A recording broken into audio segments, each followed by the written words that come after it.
رسل ربنا بالحق والصلاة والسلام والتقية والإكرام على مولانا ومعلى الثقلين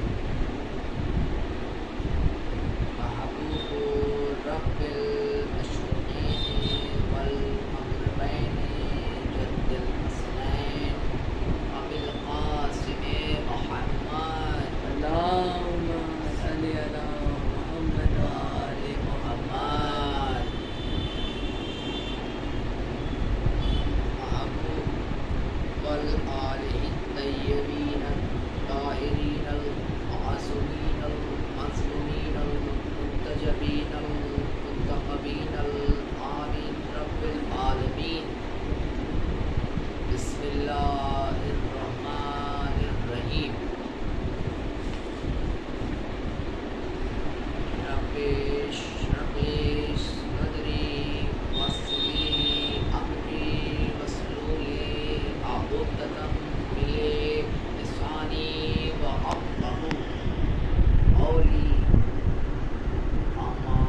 بعد فقد قال الله تعالى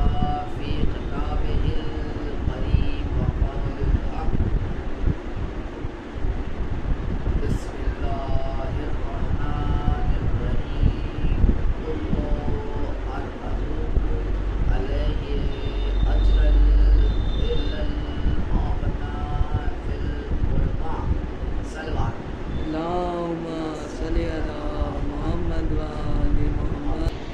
کی ہدایت کی واسطہ علیہ السلام منصبی تاریخ پڑھتے ہوئے ارشاد فرما رہا ہے عزیزان محترم کہ فاطمہ میرا بیٹا ہے اور کل کی مجلس میں آپ کے سامنے صرف حضرت سیدہ کی وہ خوبی سنائی تھی جو پیغمبر اسلام کو پیش کی ہوئی شریعت کے ایک نمایاں صفت ہے۔ آج آپ کو سامنے پھر سے میں اس تصویر کو رکھتے ہوئے جناب فاطمہ کی اور صفت پہلے سناتا ہوں، اور جو رسول اللہ میں بد علم موجود ہے، یعنی اخلاق اور بیویوں ہمارے رسول علیہ اخلاقی خوبیوں سے اس قدر ارسلہ تھے کہ قرآن مجید بھی انہی کی صفت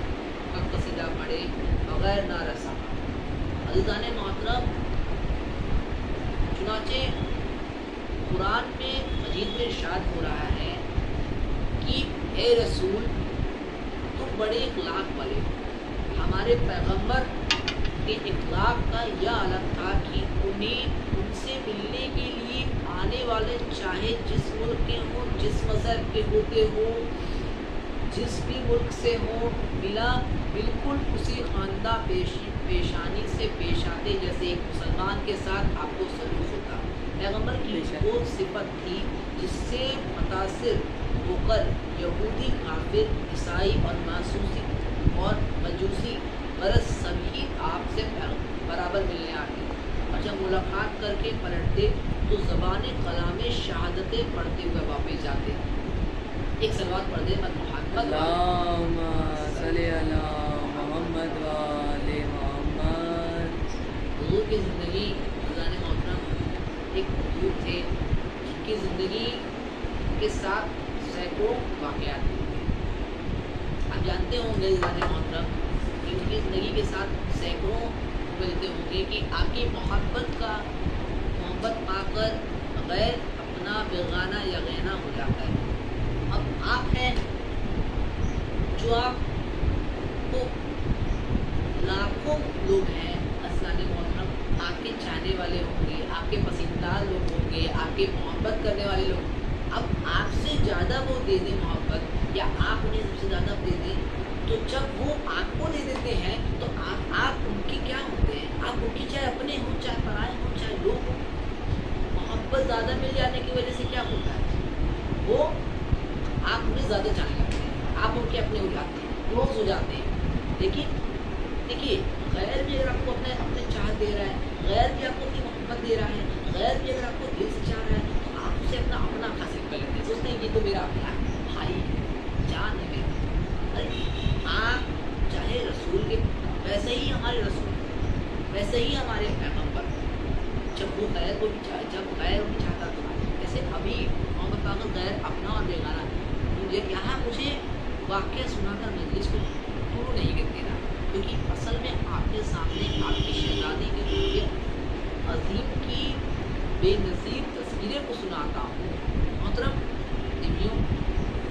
مدینہ میں شمردانی کی ایک یہودی تھا، ان کے جناب سیدہ کی رضائی کے صدقے میں اسلام قبول کر لیا تھا۔ اپنا آبائی مذہب ہر طرف کر کے مسلمان ہونے کے سزا میں تمام یہودیوں کا اس کا بالکل بائیکاٹ کر دیا تھا، لیکن عزیزان محترم لین دین اٹھنا، لین دین بیٹھنا سب بند کر دیا۔ حد یہ ہے کہ کوئی بات کرنے